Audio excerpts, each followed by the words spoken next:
ना बोलना ही सबसे उत्तम स्थिति प्राप्त करने का उपाय है। ना बोलना, मौन धारण करो, ज्यादा किसी से बात मत करो। बात करना ही अपने हृदय की बात को बाहर करने से भजन क्षीण हो जाता है। पहले भजन की रीति वर्णन की कि आप ये समझ लो कि बुढ़ापे तक भी भोग की वृत्ति बनी रहेगी यदि जवानी में अपने को नहीं कसा। दूसरे की निंदा करोगे तुम्हारे सुकृत नष्ट हो जाएंगे, भक्तों की निंदा करोगे बहुत जन्म के सुकृत नष्ट हो जाएंगे, ईर्ष्या करोगे, क्रोध करोगे, अभिमान करोगे, भजन मार्ग में प्रवेश नहीं होगा, जलते रहोगे। अब भजन करने वाले का स्वभाव कैसा होना चाहिए? गंभीर। जितना प्रश्न हो उसमें भी सावधानी से सारांश में अगर बोलना है तो बोल दो, नहीं कोई जरूरी नहीं आप साधक हो, मौन होकर निकल जाओ। आपसे कोई पूछ रहा है श्री हरिवंश कै बजे सत्संग होता है, आपकी रुचि है तो बोल सकते हो, आपकी रुचि नहीं तो आप नहीं बोलो, कोई अपराध नहीं, क्योंकि आप नाम जप कर रहे हो, आप मौन व्रत लिए हो, आप उपेक्षा वाले मार्ग हो, सबकी उपेक्षा करना, तो इसमें आपको कोई दोष नहीं लगेगा। आपको है तो आप वहां जाकर पूछ लीजिए। ज्यादा बोलोगे तो प्रपंच बढ़ेगा, तो आप जाइए उन लोगों से पूछ लीजिए, मुझे ज्ञान नहीं, चल दिए। या फिर बोले ही नहीं, मानो सुना ही नहीं, पागल जैसी चेष्टा करके निकल गए कि इसको सुनाई नहीं देता क्या, नहीं बोले। आपका भजन चल रहा है इसलिए कभी कोई अपराध नहीं बने। कोई बोला राधे श्याम आप उत्तर नहीं दे रहे तो आपको कोई अपराध नहीं, क्योंकि हर समय वो तो एक बार बोला राधे श्याम, यहां तो हर वृत्ति राधे श्याम में ही है। गंभीर स्वभाव, कोऊ थाह न पावे जहां नीर गंभीर। जैसे जहां अगाध जल होता है कोई था नहीं ले सकता, ऐसे ही साधक का अपना स्वभाव बनाना चाहिए। उच्च श्रृंखल स्वभाव नहीं बनाना चाहिए, बहुत बातचीत करने वाला स्वभाव नहीं, गंभीर, चुप, शांत। ऐसा संग करो जिसके पास बैठने से ही प्रिया प्रीतम की चर्चा होने लगी। बैठते ही प्रिया प्रीतम की चर्चा, बैठते ही सिद्धांत की चर्चा, प्रपंच की चर्चा नहीं, निंदा नहीं, इधर उधर की बात नहीं। अगर हृदय मंदिर में ठाकुर का प्रादुर्भाव नहीं हुआ तो जीवन निरर्थक रहा, चाहे जो कुछ कर लो, हमारी बात मान लो। लाखों मंदिर देखे हैं, लाखों मंदिर भ्रमण में, जहां आसपास कबूतरों की बैठक हो गई है, कोई बिरला ऐसे कभी गया तो गया नहीं, ऐसे करोड़ों के मंदिर बने। अगर तुम्हारे हृदय मंदिर में प्रभु का प्रादुर्भाव नहीं तो कुछ बात नहीं बनी।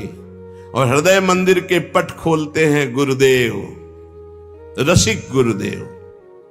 एक बार चतुरदास जी नाम के एक महापुरुष अपने गुरुदेव की सेवा में रहते। बड़े भाग्यशाली होते हैं जो गुरु की सेवा प्राप्त हो जाती है, बड़े भाग्यशाली होते हैं। रसिक गुरुदेव की सेवा, जैसे महापुरुषों की सेवा में जो रहते हैं उनको हम महापुरुष के समान ही मानते हैं। गुरुदेव के चरणों में बाद में प्रणाम करेंगे, मानसिक पहले गुरु चरणों की सेवा में रत रहने वालों को प्रणाम करते हैं। और जब नजदीक वो किसी सेवा निमित्त नजदीक आते हैं तो उनके भर नेत्र चरण देखते हैं और उनके चरणों में बार बार प्रणाम करते हैं। क्यों? क्योंकि हमारे गुरु चरणों की सेवा में ये है। इनके चरणों की वंदना से, गुरु वंदना से भी अधिक लाभ प्राप्त होता है। जो हरिवंश उपासक सेवे सदा सेवूं ताके चरण विचारी। जो हरिवंश को धर्म सिखावे सोई तो मेरे प्रभु ते प्रभु भारी। तो श्री चतुरदास जी अपने गुरुदेव की सेवा में रहते थे। बड़े अहोभाग्य है जिनको गुरुदेव के आज्ञा पालन करने का सौभाग्य मिलता है। उनके पुण्य की क्या महिमा, जिनको गुरुदेव आदेश करते आप ऐसा कीजिए। अहोभाग्य जिन्हें गुरुदेव की आज्ञा मिल गई। इन्हीं का नाम खोजी जी पड़ा, चतुरदास जी का नाम खोजी जी पड़ा। ये गुरुदेव जी के सेवा में, अब जैसे गुरुदेव लघु शंका कर रहे तो पानी लिए खड़े, गुरुदेव को हस्त प्रक्षाल, आचमन, आज्ञा कब क्या हो जाए तो जल की सेवा लिए खड़े थे। गुरुदेव जी लघु शंका में ही समीप बैठे। बड़ा भारी पीपल का वृक्ष दूर था तो वायु के द्वारा उसके फल और पत्ते बीज सब पड़े थे। लघुशंका किए, हंसने लगे और हंसते हंसते हाथ प्रक्षालन किया, आचमन किया। तो इतनी जोर की मस्त मुस्कुराहट और हंसी थी। श्री चतुरदास जी ने, जिनको खोजी जी बाद में कहा गया, आचमन करा रहे थे, कहा गुरुदेव कोई मधुर प्रसंग प्रभु का याद आया या कोई घटना घटी? आप बहुत मुस्कुरा रहे हैं, बहुत हंस रहे हैं, इस समय बाह्य प्रसंग तो कोई ऐसा है नहीं। कहा तू कैसा शिष्य है रे, सेवा में रहता हुआ मेरी हंसी का कारण नहीं जान पाया? मैं क्यों हंसा इतना भी तुझे ज्ञान नहीं, और मेरी सेवा में रहता है? कैसा शिष्य है जो गुरु के मन की बात न जान पावे, गुरु के इशारे के, गुरु के मनोभाव को न जान पावे, वो शिष्य ही क्या? चलो सेवा छोड़ो, मैं क्यों हंसा इसकी खोज करके आओ। अब बताओ, गुरुजनों की प्रति सेवा कर बहुत कठिन है, बहुत कठिन है। यहां कहा कि छोड़ो सेवा, मैं क्यों हंसा ये बताओ, आके खोज करो। अब गुरु आ गया, तुम्हारी बुद्धि अब सेवा के अधिकारी नहीं, यदि तुम ये नहीं जान सकते मैं क्यों हंसा। हंसे गुरु जी और फंसे चेला जी। आप समझो, आप मतलब कितना कठिन विषय है गुरु सेवा, बहुत कठिन। आप यही तो अमोघस्य, जो जीत गया अमोघस्य। तुम्हारी बुद्धि विवेक रहित है। जब तक तुम हमारे हंसने का कारण ज्ञात करके ना हो, तब तक तुम्हें हमारे पास कभी नहीं आना चाहिए। चलो जाओ यहां से, आश्रम से। हमारे मन की बात जब जान जाओगे कि मैं क्यों हंसा, उसका कारण सही बताओगे आकर के, और जो मैं मन में सोच रहा था तो फिर सेवा में रख लूंगा, तब मैं मानूंगा कि तुम मेरे सच्चे शिष्य हो और सेवक हो। साष्टांग दंडवत किया, जो आज्ञा गुरुदेव। अब चल दिए, जहां संत महात्मा मिलते तो विनम्रता पूर्वक दंडवत करते हो, कहते हमारे गुरुजी लघुशंका करते समय हंस दिए, क्या कारण था? सब कहते गीता की बात पूछो, भागवत की बात पूछो, वेदों के, तुम्हारे गुरुजी है तो लघुशंका में हंस दिए, हम इसका क्या मतलब बताए तो और उपहास होता। भला कोई इस प्रश्न का क्या उत्तर दे? कोई सुलझे हुए महात्मा थे, उन्होंने कहा रामायण गीता भागवत का प्रश्न हो तो अभी मैं उत्तर दे दूं, लेकिन आपके गुरुजी लघुशंका करते हुए क्यों हंसे, इसका हमको ज्ञान कैसे होगा? हम कैसे उत्तर दे आपको? ये तो गुरुजी से ही पूछो जाके। बोले नहीं, गुरुजी ने कहा जब तक इसका उत्तर न मिल जाए हमारे सामने मत आना, मुख मत दिखाना। अरे संत जन बहुत पहले, और हर उनकी आज्ञा में बहुत बड़ा रहस्य होता था। अब ये रोज जलते कि गुरु सेवा से वंचित हो गया, गुरु सेवा छूट गई। साधक को इस बात की बहुत पीड़ा होनी चाहिए, जिसको गुरु सेवा, तो ये होना चाहिए कि कौन सा अपराध बन गया, दुर्भाग्य आ गया कि गुरु सेवा छूट गई। वो रात दिन जलते इसी प्रकार, और संतों से जा जाकर पूछते पर कोई समाधान नहीं मिला। अब उन्होंने विचार किया गुरुजी के सामने जाना नहीं, सेवा है नहीं, तो अब शरीर को रख के क्या करें, शरीर को नष्ट कर देते हैं। शरीर का परित्याग कर देने की ठानी। ये देखो, ये है गुरु भक्त का लक्षण कि अब शरीर रख के क्या करें। गुरुजी ने सेवा से निकाल दिया, उत्तर मिल नहीं पा रहा, तो शरीर किस काम का। अब वो एकांत में निर्जन वन में जाकर बैठ गए और नाम जप करने लगे, और सोचा बस भूख प्यास से पीड़ित होकर यही शरीर छोड़ दूंगा, कुछ खाना नहीं, कुछ पीना नहीं, रात दिन भगवान नाम जप करना, शरीर छोड़ दूंगा। गुरु की आज्ञा पे थे, जिज्ञासा प्रबल थी, सेवा छूट गई थी, पीड़ा बहुत थी। अभी कुछ ही दिन हुए थे, न अन्न न जल, रात दिन नाम जप और शरीर छोड़ने का संकल्प। महामहिम श्री कबीरदास जी प्रकट हुए, कहा ए भाई आंख खोलो। आंख खोला तो देखा कबीरदास जी, साष्टांग दंडवत किया। हाँ, क्या प्रश्न है तुम्हारा, क्यों इतना कष्ट सह रहे हो? इसका मतलब समझ रहे हो? जब कोई सच्ची भावना से भगवान का भजन करता है तो भगवान अपने दिव्य पार्षदों को भेज देते हैं समस्या का समाधान। सुनो, जब तुम्हारे गुरुजी लघुशंका कर रहे थे तो उनकी लघुशंका की ढाल में एक पीपल का बीज बह रहा था। बीज को बहते हुए लघुशंका में देखकर गुरुजी विचार करने लगे कि ओहो, देखो इस बीज में पीपल का पूरा वृक्ष छुपा हुआ है। लेकिन जब ये बीज पीपल में था तो कितना बंदनीय और कहां सुव्यवस्थित था, और जब ये पीपल से अलग हुआ तो लघुशंका में बह गया। इसका मतलब पीपल का वृक्ष साक्षात ब्रह्म है और उसका अंश जीव है। जीव जब अविद्या के कारण ब्रह्म से अलग हो जाता है तो मलमूत्र के द्वारों में बह जाता है आसक्ति होकर, और अगर वो ब्रह्म से जुड़ा रहे तो वो ब्रह्म में पूजनीय और ब्रह्ममय हो जाता है। ब्रह्मविद ब्रह्मयु भवति, कबीरदास जी ने व्याख्या करके बताई कि जब वो ब्रह्म से जुड़ा रहता है तो ब्रह्ममय रहता है, जब ब्रह्म से अलग हो जाता है तो मलमूत्र के शरीर में आसक्त होकर मलमूत्र के द्वारों के भोगने में पूरा जीवन नष्ट कर देता है। जीवात्मा जब प्रभु से विमुख हो जाता है तो उसकी यही दुर्गति होती है। जैसे पीपल के वृक्ष से फल से वो बीज अलग हो गया तो लघुशंका के प्रवाह में बह गया, और नहीं तो इतना महान वृक्ष उसमें छिपा हुआ है कि अगर उसे सुव्यवस्थित किया जाए। जीवात्मा मन की सारी बातें जान लोगे, शिष्य के मन की बात जान लेना तो हर सिद्ध पुरुष का, लेकिन अपने गुरु के मन की बात जान लेना ये बहुत बड़ी बात होती है। कुछ समय बाद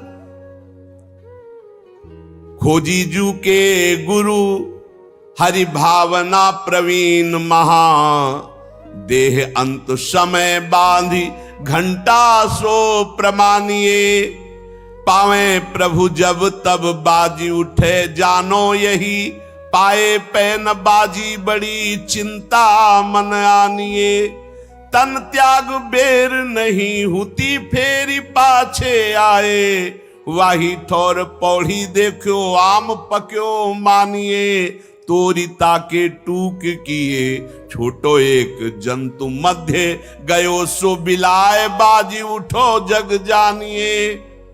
खोजीजू की बड़ी महिमा प्रकाशित हुई, गुरु भक्त थे। आज तक किसी को कहीं भी अगर विशेष कृपा प्राप्त हुई तो गुरुदेव के बल से। खोजी जी के गुरुदेव का जब अंतिम समय आया, भगवत चिंतन परायण रहते थे, उन्होंने एक घंटा बांध दिया और कहा जब मेरा मोक्ष हो जाएगा तो घंटा बज जाएगा, जब मेरा भगवत मिलन हो जाएगा तो घंटा बज जाएगा। शिष्यों से कहा घंटा स्वयं बजेगा जब मेरा शरीर छूटेगा, भगवत प्राप्ति होगी। परंतु आश्चर्य हुआ, गुरुजी का शरीर तो छूट गया पर घंटा नहीं बजा।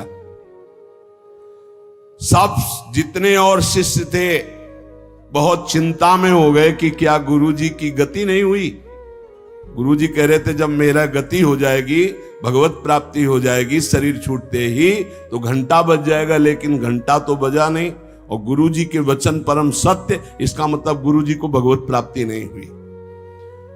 भ्रमण में गए थे, कुछ समय बाद खोजी जी आए तो बड़ी समाज में उदासीनता थी शिष्यों में सब, और खोजी जी से कहा गुरुजी की सद्गति नहीं हुई। क्यों? गुरुजी तो स्वयं ब्रह्म स्वरूप हैं। बोले उन्होंने घंटा स्थापित किया था कि जब शरीर छूटेगा भगवत प्राप्ति होगी तो घंटा बज जाएगा, तो घंटा तो बजा नहीं, तो गुरुजी के वचन असत्य नहीं हो सकते, मतलब गुरुजी का मोक्ष नहीं हुआ। खोजी जी कहां गुरुजी का शरीर छूटा था? बोले आम के पेड़ के नीचे गए, जहां गुरुजी लेटे थे मुझे बताओ। बोले यहां लेटे थे। लेट गए और सामने देखा तो एक पका हुआ आम था ऊपर। उनका इस आम को तोड़ो।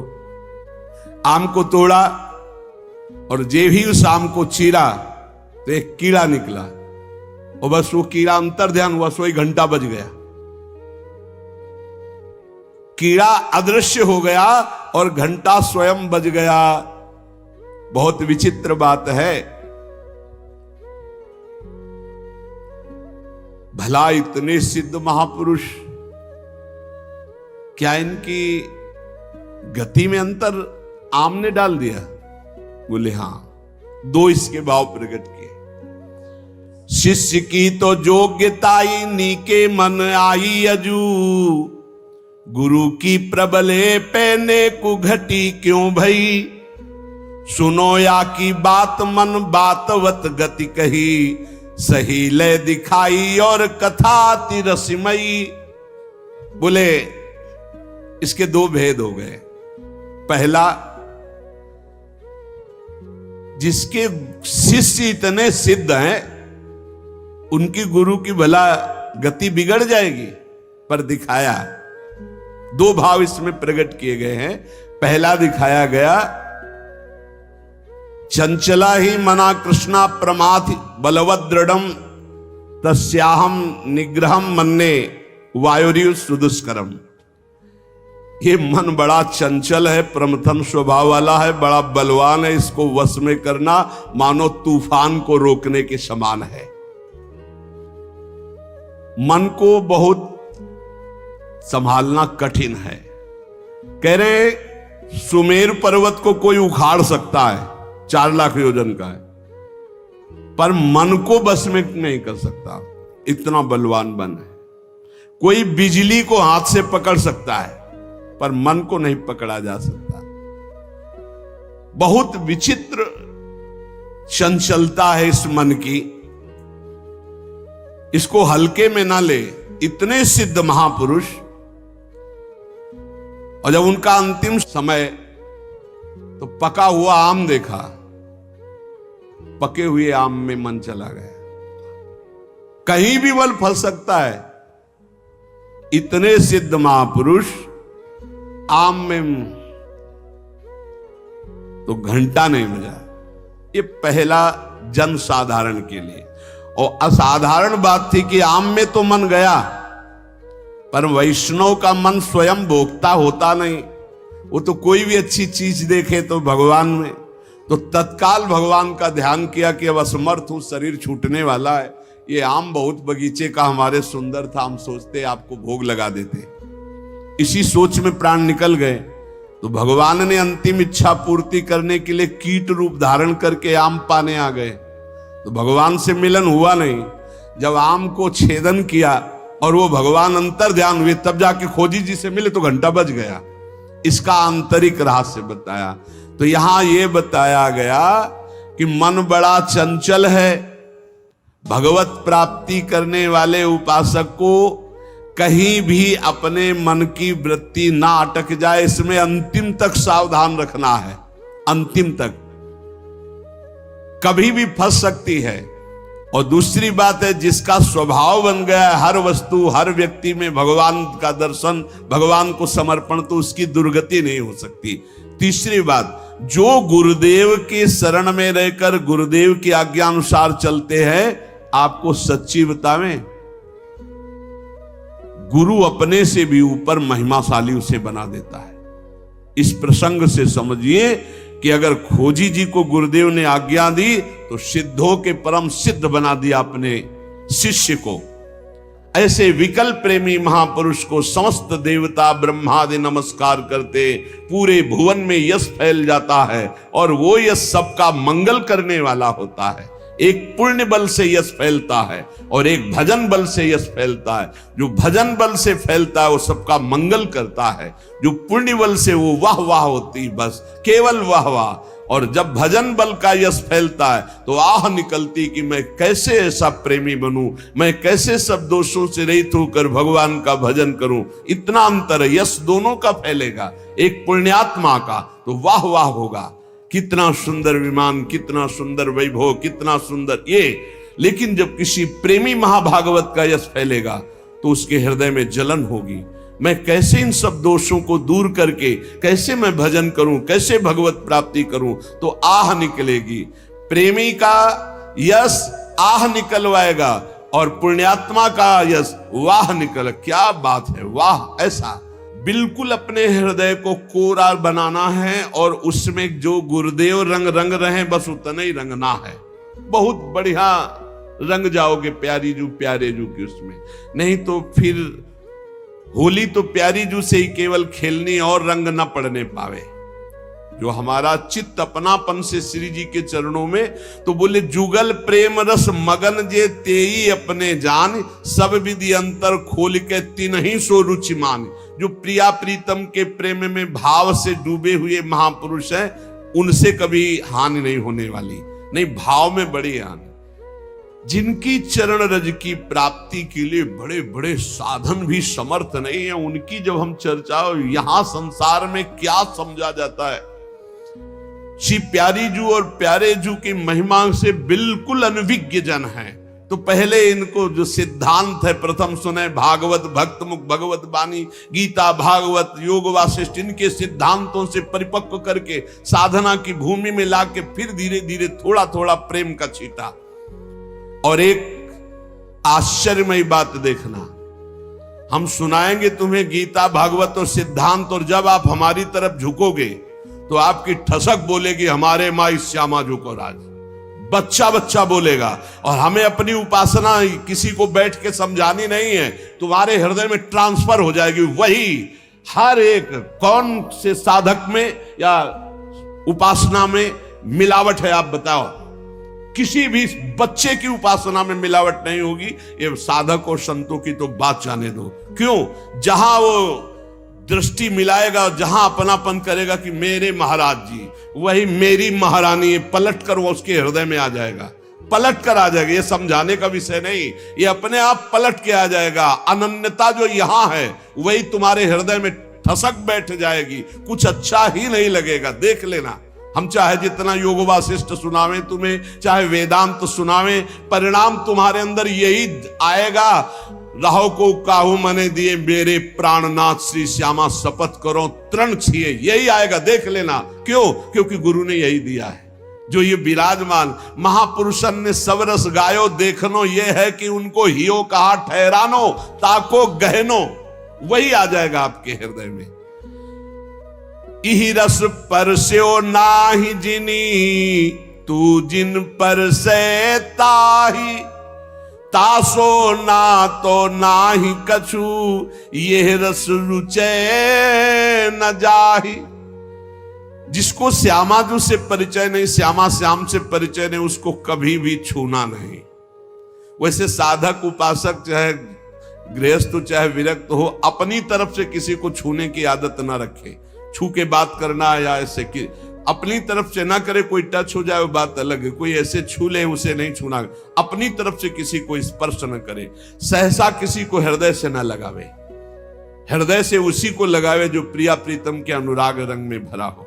हमने देखा है पूज्य महापुरुषों को, एक आए थे, उन्होंने ऐसे किया, वो 2 कदम पीछे हट गए, फिर आगे वो बढ़े, ऐसे फिर पीछे हट गए। पूछा ऐसा क्यों किया, आप गले क्यों नहीं लग रहे? तो उत्तर जानते हो क्या था? हम इसके योग्य नहीं। ऐसी चतुराई से, ऐसी प्रवीणता से मारा कि उनको क्षोभ भी नहीं हुआ और आप अपने को बचा लिया। बोले हम इसके योग्य नहीं। कहां आप? और बोले नहीं, बोले नहीं, पीछे हटते चले गए। गजब का मतलब यही तो है, 64 कला प्रवीण तदपि भोरी। कैसी उनके हृदय में क्षोभ नहीं हुआ, उनका मैं योग्य नहीं हूं।